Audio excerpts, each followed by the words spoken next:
Good morning students. हमने अपने last lecture में कमर्शियल बैंक के फंक्शन कर रहे थे। तो 3 तरह के मैंने उसके फंक्शंस आपको बताए थे। First primary function, then secondary function, then social functions. तो प्राइमरी फंक्शंस और सेकेंडरी फंक्शंस हम कर चुके थे। अब हमारा थर्ड आता है सोशल फंक्शंस, या फिर इकोनॉमिक डेवलपमेंट में हमारे बैंक्स क्या रोल प्ले करते हैं। अगर आपके पास एक अलग से क्वेश्चन आता है कि बैंक्स जो है वो इकोनॉमिक डेवलपमेंट में कैसे रोल प्ले करते हैं, तो आपको ये सारे पॉइंट्स लिखने हैं जो आपके सोशल फंक्शंस में है। ठीक है, तो फर्स्ट पॉइंट आता है कैपिटल फॉर्मेशन, पूंजी निर्माण। पूंजी निर्माण का मतलब क्या है कि व्यापारिक बैंक जो है वो लोगों की जो आइडल सेविंग है ना, उनको मतलब जो वो यूज़ नहीं मतलब वो जो एक्स्ट्रा पड़ी है उनके पास, वो क्या करते हैं उसमें उसमें जमा कराते जाते हैं और फिर उसको क्या करते हैं अपने प्रोडक्शन के कामों के लिए यूज़ कर लेते हैं। प्रोडक्शन के कामों के लिए उसको यूज़ कर लेते हैं ताकि वो प्रोडक्शन जब उसे करे तो फिर आगे उसको सोल्ड आउट करके और प्रॉफिट आ सके और पैसा आ सके। ठीक है, तो इसीलिए ये क्या होती जाती है, फिर हमारी कैपिटल फॉर्मेट बढ़ती जाती है, कैपिटल फॉर्मेशन होती जाती है। क्यों? क्योंकि इससे जो हमारी इकोनॉमिक डेवलपमेंट है वो ज़्यादा हो जाती है। सेकेंड पॉइंट है इंड्यूसमेंट टू इनोवेशंस। जो बैंक होते हैं वो उद्यमियों को क्या करते हैं, साख भी प्रोवाइड करते हैं, मतलब गुडविल प्रोवाइड करते हैं। कैसे? उनको लोन वगैरह दे देते हैं, या फिर उनको मतलब कुछ ऐसी टेक्निक्स वगैरह में जो वो लाना चाहते हैं उनको प्रोवाइड करवाते हैं पैसे दे के। ठीक है, तो मतलब लोन प्रोवाइड करके, लिमिट्स प्रोवाइड करके, ताकि वो नई नई इनोवेशंस ला सकें, उसमें वो हेल्प करते हैं। ठीक है, लोन्स की फॉर्म में, लिमिट्स की फॉर्म में, ओवरड्राफ्ट की फॉर्म में, इस टाइप से हेल्प करते हैं ताकि हमारी इकोनॉमी क्या हो सके, बढ़ सके, आगे उसमें डेवलप हो सके। थर्ड पॉइंट आता है हमारे पास investment friendly interest rate structure. जब वो लोन्स लिमिट्स वगैरह प्रोवाइड करते हैं तो उसमें जो इंटरेस्ट स्ट्रक्चर है वो इस टाइप से रखते हैं कि जो ब्याज है वो जो उसमें इन्वेस्ट कर रहे हैं वो अच्छे से उसको दे सके, उसका कोई प्रतिकूल प्रभाव ना पड़े उसके ऊपर, उस जो उत्पादन करता है या फिर जो उत्पादक है उसके ऊपर कोई अफेक्ट ना पड़े।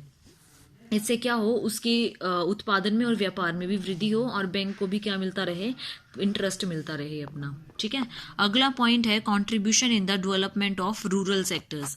बैंक क्या पहले क्या होते थे, बैंक जो होते थे वो गांव में नहीं होते थे, जिससे गांव वालों को क्या लेना पड़ता था, महाजन वगैरह से ऋण लेना पड़ता था। तो इस वजह से क्या हुआ, फिर महाजन वगैरह से ऋण लेना पड़ा, लेकिन धीरे धीरे गवर्नमेंट क्या करती गई, डेवलप होती गई, तो बैंक्स वहां भी खोल दिए गए, रीजनल रूरल बैंक्स खोल दिए गए या ग्रामीण सेवा केंद्र खोल दिए गए, जिसमें क्या होने लगा, वहां पे भी लोगों को प्रोवाइड होने लगी बैंकिंग फैसिलिटीज। तो इससे क्या हो गया, रूरल सेक्टर्स को भी डेवलपमेंट मिली। ठीक है, नेक्स्ट पॉइंट आता है increasing market demand. Market demand का मतलब क्या है, जब अल्प विकसित देशों में जो लोगों की आय होती थी वो बहुत कम होती है, उनका जो स्टैंडर्ड ऑफ लिविंग है वो बहुत कम होता है, तो अपनी ज़रूरत की चीज़ों को पूरा करने के लिए वो क्या करते हैं, जो उनको खरीदने के लिए वो कंज्यूमर क्रेडिट उपलब्ध कराते हैं, मतलब जैसे उनको कुछ भी खरीदना है तो उसे फाइनेंस करा लेते हैं, तो उस रूप में भी वो उनको हेल्प करता है, मार्केट डिमांड भी उनकी बढ़ाता है। ठीक है, अगली है implementation of monetary policy. Implementation of monetary policy का मतलब क्या है कि जो मॉनेटरी पॉलिसी है वो इम्प्लीमेंट होती है। इससे कैसे इम्प्लीमेंट होती है, जब बैंकिंग अल्प विकसित देशों को सरकार जो है वो लागू करती है, तो बैंकिंग प्रणाली तो हर उसमें सबको चाहिए होती है, तो इससे क्या होता है, वो मॉनेटरी पॉलिसी उसमें मनी को देने लग शुरू कर देती है कि 50,000 रुपये तक का लोन इस परसेंट पे आपके डिफरेंट लेडीज़ को इस रेट पे लोन देंगे। तो इस प्रकार से मॉनेटरी पॉलिसी चला दिया कि ताकि अगर कोई भी ज़रूरत हो वो डिफरेंट पर्पज़ के लिए लोन वगैरह ले सकते हैं, ताकि उनकी ज़रूरतें जो हैं वो पूरी हो सकें। ठीक है, नेक्स्ट पॉइंट आता है एम्प्लॉयमेंट अपॉर्चुनिटी। एम्प्लॉयमेंट अपॉर्चुनिटीज़, जब बैंक्स खुलेंगे, नई नई ब्रांचेस खुलेंगी, डेवलप होगा, तो क्या होगी, सेल्फ एम्प्लॉयमेंट बढ़ेगी। तो इससे क्या होगा, वो व्यापारिक बैंकों में उचित ब्याज की दर के चुकाने के लिए अपना प्रोडक्शन बढ़ाएंगे, प्रोडक्शन बढ़ाएंगे तो एम्प्लॉयमेंट बढ़ेगी। ठीक है, तो ये सेल्फ ये एक तरीके से अपॉर्चुनिटी है हमारी एम्प्लॉयमेंट के लिए भी। ठीक है स्टूडेंट्स, तो ये थे हमारे कौन से फंक्शंस, सोशल फंक्शंस। उसके बाद हमारे कमर्शियल बैंक्स जो है वो 2 तरह के बैंक्स में डिवाइड है। फर्स्ट है हमारा शेड्यूल्ड कमर्शियल बैंक्स और सेकंड है हमारा नॉन शेड्यूल्ड कमर्शियल बैंक। तो शेड्यूल्ड कमर्शियल बैंक्स में कौन से आते हैं, हमारे पब्लिक सेक्टर बैंक्स आते हैं, एसबीआई, कैनरा और बैंक ऑफ इंडिया वगैरह, नेशनलाइज्ड बैंक्स जो हो गए। दूसरा आता है हमारे पास private bank, private sector bank. तो प्राइवेट सेक्टर बैंक में हमारे कौन से आएंगे, HDFC, ICICI, इस टाइप से, येस बैंक वगैरह, तो ये आते हैं।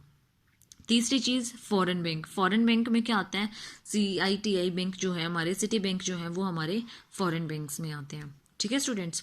तो अब credit creation bye commercial banks वगैरह इसमें पूछ रखा है, इसमें वो मैं आपको यहाँ नहीं बताऊंगी, आगे इसका टॉपिक है उसमें बताऊंगी। ठीक है।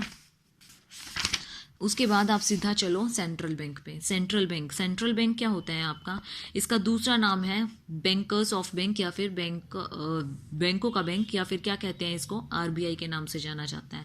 या फिर अगर आपसे ये पूछ लिया जाए कि एपेक्स बैंक कौन है, एपेक्स कौन है बैंकर्स का, तो वो कौन है, RBI है। ठीक है। कब स्टार्ट हुआ था ये, 1 अप्रैल 1935 को एस्टेब्लिश हुआ था, और इसका हेड ऑफिस कहाँ है, मुंबई में है इसका हेड ऑफिस। ठीक है स्टूडेंट्स। तो ये कुछ चीज़ें हैं जो आप पढ़ लेना, आपकी बुक में नहीं है, नोट डाउन कर लेना ये दोनों चीज़ें, कि आपका 1 अप्रैल 1935 से RBI स्टार्ट हुआ था, और इसका हेड ऑफिस जो है वो कहाँ है, मुंबई में है। ठीक है। तो इसकी डेफिनेशन क्या होगी, केंद्रीय बैंक वह बैंक है जो देश की मौद्रिक तथा बैंकिंग प्रणाली के शिखर पर होता है, मतलब जो सबसे हाईएस्ट होता है, वो आपका कौन सा बैंक होता है, वो आपका सेंट्रल बैंक होता है। तो डिफरेंस क्या है सेंट्रल बैंक और कमर्शियल बैंक में, ये जो है सेंट्रल बैंक जो है वो तो पब्लिक वेलफेयर के लिए होता है, सबके लिए होता है, और जो कमर्शियल बैंक होता है वो अपने प्रॉफिट के लिए होता है। दूसरी चीज़, केंद्रीय बैंक में का जनता के साथ सीधा लेन देन नहीं होता, हम डायरेक्ट जाके RBI में तो पैसे जमा नहीं करा सकते ना, फिर निकलवा सकते हैं, और बैंक कमर्शियल बैंक से हमारा क्या होता है, डायरेक्ट आपकी लेन देन होता है। ठीक है। थर्ड पॉइंट आता है, केंद्रीय बैंक जो है RBI जो है वो एक गवर्नमेंट एजेंसी है, गवर्नमेंट संस्था है, सोसाइटी है, लेकिन जो हमारे व्यापारी हैं, व्यापारिक बैंक हैं, उनका स्वामित्व सरकारी और गैर सरकारी दोनों हो सकता है।